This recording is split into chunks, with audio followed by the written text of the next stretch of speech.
नमस्कार दोस्तों, संकल्प मैथ क्लासेस में आपका स्वागत है। हम कर रहे हैं यूपी टेट स्पेशल। इसमें वर्गमूल पे आधारित प्रश्न हल कर रहे हैं हम, और इसका एक पहला सवाल है और इसमें साथ में आपको रीजनिंग भी मिलेगी।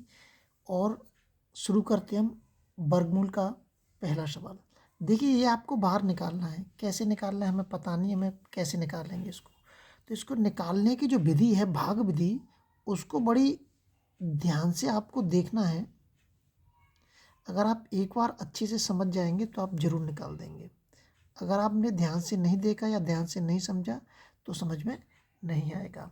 इस तरीके से लिखेंगे इसको और इधर से काउंटेबल करेंगे, इधर से गिनेंगे 1 2 3 4, 4 अक्षर इसमें। इसमें हम दो दो के जोड़े बनाएंगे। कितने के? दो दो के जोड़े।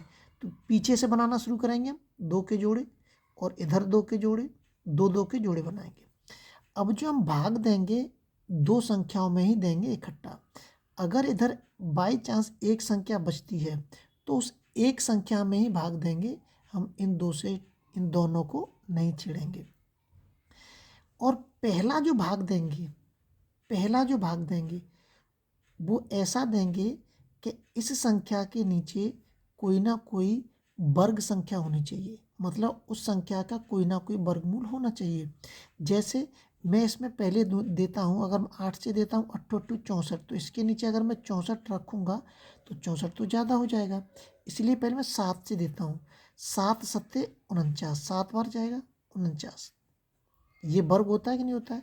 तो इसके नीचे जो संख्या आएगी, ये वाली संख्या, चाहे यहाँ पे एक संख्या में दें लास्ट में या दो संख्याओं में दें, वो किसी ना किसी का वर्ग होनी चाहिए। बिना वर्ग वाली संख्या आप यहाँ पे 48 नहीं लिख सकते, आप यहाँ पे 51 नहीं लिख सकते, या आप यहाँ पे 47 नहीं लिख सकते, आप यहाँ पे 52 नहीं लिख सकते।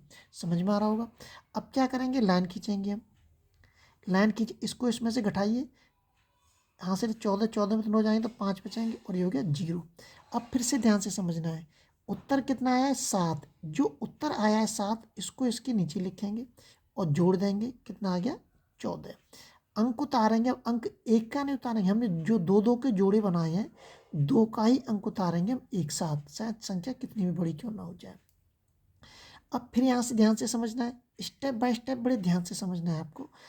दो ही स्टेप है, केवल एक ये वाला और एक ही वाला। ये वाला जो स्टेप है वो प्रत्येक नीचे जहाँ जितना बड़ा सवाल होगा उसमें चलता जाता है। अब इसके बगल में मैं 14 के बगल में ऐसी कौन सी संख्या रखूं जिससे वो इसके बराबर आ जाए या इससे छोटी हो जाए। तो अगर कैसे पता करेंगे हम? 14 का भाग दीजिए आप 57 में। 14 चौक 56, कितनी बार जाएगा? 4 बार जाएगा। तो जितनी बार भाग देंगे उसको इसके बगल में रखेंगे। ध्यान रखना, 4 बार जा रहा है, उस 4 को इस संख्या, यहाँ जो संख्या है इसके बगल में रखेंगे, और इसी संख्या का फिर हम इसमें गुणा करके हम देखेंगे, चेक करेंगे कि इसके बराबर या इससे कम आ रहा है या नहीं। 4 चौक 16, 4 चौक 16 और 1 17, 4 1 4 1 576। कितनी बार गया? 4। हमने 4 दिया। मैंने कहा जितनी बार देंगे उसको इसके बगल में रखेंगे हम। ध्यान रखना है। उत्तर कितना है हमारा? 4। कितना आ गया? 576। अब तो कुछ बचता ही नहीं है, 0। अतः कितनी कौन सी संख्या का वर्ग है? 74 का वर्ग है। कितने का वर्ग है? 74 का। ए ऑप्शन आपका इसमें एकदम सही है। और यदि जैसे कि हो सकता है कि संख्या बड़ी आ जाए, तो आप क्या करेंगे कि अगर ये संख्या ज़्यादा आ जाती इससे, तो क्या करेंगे, एक कम कर लीजिए। यहाँ पे कम करके जो रखेंगे संख्या उसी का हम इसमें क्या करेंगे, गुणा करके चेक करेंगे हम। ये ध्यान रखना है। और डायरेक्ट कैसे पता करेंगे कि इस संख्या का आप लास्ट की दो संख्याओं भाग दे दें तो या तो वही वाला निकल के आ जाएगा। अगर ये संख्या ज़्यादा निकल के आती तो उससे एक कम करके देख लें आप, आपको उत्तर मिल जाएगा। अब यही स्टेप चलते रहते हैं सभी सवालों में। मैं आपको इसमें एक सवाल और बताता हूँ। अब देखिए, ये दे रखा है 15,376। इसमें देखते हैं, दो दो के जोड़े बनाने, पीछे से बनाने। अब यहाँ पे एक बचता है, हमें इससे इसका मतलब नहीं है हम 15 में भाग दे देंगे। अब हम इस एक में ही भाग देंगे। अब एक में तो एक का ही जाएगा भाग, तो एक का एक बार ही जाएगा, तो हमने सीधा सीधा लिख दिया। एक में से एक घटा दो, 0 आ जाएगी। यहाँ पे अंक दो दो अंक हम एक साथ उतारेंगे, मैंने अभी बताया। ये जो उत्तर है कहाँ पे आएगा? ये नीचे आ जाएगा। इसको क्या कर देंगे, हम जोड़ देंगे। अब इसके बगल में ऐसी कौन सी संख्या लिखें, या तो इसके बराबर आ जाए या इससे कम आ जाए। अगर 2 के बगल में मैं 2 लिखता हूँ, कितने लिखता हूँ? 2। 2 लिखूंगा तो इसी 2 का इसमें गुणा करके मैं चेक करूंगा। 2 दूनी 4, 2 दूनी 44 सही है। इसका मतलब कितने रख दें, 2 रख देते हैं इसके बगल में। ये उत्तर हो गया और ये 2 रख दिया इसके बगल में। कितना आ रहा है हमारा, 44 आ रहा है। फिर से घटा दीजिए इसमें से 13, 13 में 4 जाएंगे तो कितने बचेंगे हमारे, 9 4 13, 9 बचेंगे। 0 अंक उतारेंगे डायरेक्ट 2 संख्याओं का ये। अब क्या करेंगे, अभी हमने ये उत्तर इसके नीचे लिखा था, ऐसे ही इस उत्तर को इस वाले अंक के नीचे लिखेंगे। 2 का 4 हो जाए, जोड़ देंगे इस 2 2 4 को। अब ये 2 आ गया। अब फिर देखेंगे इसके बगल में हम कौन सी संख्या रखें, फिर उसी संख्या का आपस में हम गुणा करेंगे।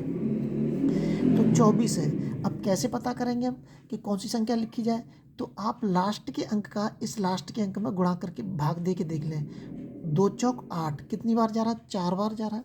तो 4 रख के देख लें इसके बगल में, और इसी 4 का इसमें हम गुणा करेंगे। फिर 4 चौक 16, 4 चौक 16 और 1 17, 4 दूनी 8 और 1 9 जा रहा है। कितना हो गया, 4 हो गया। ये कितना आ गया, 976। कितने का वर्ग है, 124 का। और अगर ये संख्या और बड़ी होती तो फिर क्या करते हम, ये घटा के आते, 2 संख्याओं का अंक उतारते। ये जो उत्तर जो आया था ये वाला उत्तर, फिर इस उत्तर को इसके नीचे लिखते, फिर इसको जोड़ देते, फिर वही प्रक्रिया अपनाते। तो ऐसे ही हमारा इसमें चलता जाता है। अगला सवाल देखते हैं। आप बार बार सवाल लेके उनको करके देखेंगे, बिना अभ्यास के आप सवाल नहीं कर पाएंगे, ध्यान रखना है आपको। जब तक आप अभ्यास नहीं करेंगे आप सवाल हल नहीं कर पाएंगे, इसलिए अभ्यास आपको करते रहना है। ये देखिए, ये दे रखा है 3 9 2 4। इसको मैं जल्दी से कर देता हूँ। 2 2 के जोड़े बनाते हैं, 1 बचता है, 1 में भाग दें कितना है, 1 का ही जाएगा। देखिए घटा दिया, 0 बचेगा, अंक उतार लिया 2 संख्याओं का, ये इसके नीचे आ जाएगा, इसको जोड़ देंगे 2 आ गया। अब 2 का भाग इसमें देना है, तो 2 के बगल में क्या रहे, 1 ही लिख दें। 1 का गुणा करके देखेंगे तो 21 ही आएगा, क्योंकि बहुत ज़्यादा हो जाएगा। 1 रख दिया मैंने इसके बगल में, कितना आ गया, 21 आ गया। घटा दिए, 9 में से गया तो 8 बचेगा, और 2 में से गया तो 18 बचे। अब ये उत्तर को कहाँ आएगा, इसके नीचे आएगा, इसको इसमें जुड़ जाएगा, 22 हो जाएगा। अंक उतार लेंगे अब सीधा, कितने का, 24 का। अब इसमें भाग दे के देखिए, इस 2 का किस में, 18 में भाग दे के दे, 2 नम 18 है। तो इसके बगल में अगर मैं 2 के बगल में 9 रखूँ और 9 का ही आपस में गुणा करूँ, तो 9 नम्मा 81, 8 बचे, नहीं आएगा, क्योंकि लास्ट का अंक अगर 1 आ रहा है और इसमें लास्ट का अंक कितना है, 4 है, तो इसका मतलब 9 मत रखिए, 1 कम करके देख लीजिए अब आप, मतलब 8 रख के देख लीजिए। 8 8 64 की 4, 16 6, 8 दूनी 16, 16 और 6 22, 8 दूनी 16 17 18, 1824। कितना रख के देखा हमने अब, 8। तो इसके बगल में कितना आ जाएगा, 8 आ जाएगा, और इतनी संख्या आ गई हमारी। देखिए खत्म। क्या रखा हमने इसके बगल में, 8, और नीचे होता तो ये उत्तर इसके नीचे आ जाता। कौन सा ऑप्शन सही है, ये ऑप्शन आपका इसमें एकदम सही है। आप बी क्वेश्चन कर करके देखेंगे, इसको ध्यान रखना, अभ्यास करके जरूर देखेंगे। एक रीजनिंग का सवाल देता हूँ मैं। यदि वर्षा को जल कहा जाए, वर्षा को क्या कहा जाए, जल, जल को वायु कहा जाए, इस तरीके से लिखना है, ध्यान रखना आपको। जल को वायु कहा जाए और वायु को बादल कहा जाए, और बादल को आकाश कहा जाए। बादल को क्या कहा जाए, आकाश, और आकाश को समुद्र कहा जाए, समुद्र कहा जाए। तो हवाई जहाज को क्या कहेंगे, तो हवाई जहाज कहाँ उड़ते हैं, ये पूछना है। ध्यान लगा, रीजनिंग के मैं टाइप टू टाइप सभी सवाल बता रहा हूँ। ये वर्णमाला पे आधारित चल रहा है, भी टाइप 4 चल रहा है वर्णमाला पे आधारित। अब इसमें क्या कह रहा है, देखियो हवाई जहाज कहाँ पर, हवाई जहाज आकाश में उड़ता है, कहाँ उड़ता है, आकाश में। और ये आकाश को क्या बता रहा है, हवाई जहाज आकाश में उड़ता है, ये रहा ये। और ये आकाश को क्या कह रहा है, समुद्र कह रहा है। इधर से देखेंगे, इधर से मतलब नहीं है। हवाई जहाज कहाँ पर उड़ता है, आकाश में उड़ता है, और आकाश को क्या बता रहा है, समुद्र बता रहा है। इसलिए उत्तर क्या हो जाएगा, समुद्र हो जाएगा हमारा। बहुत सरल सवाल है। अगले वीडियो आपसे फिर मिलते हैं, जब तक आप अपने लेवल पे वीडियो को शेयर और सब्सक्राइब जरूर करें।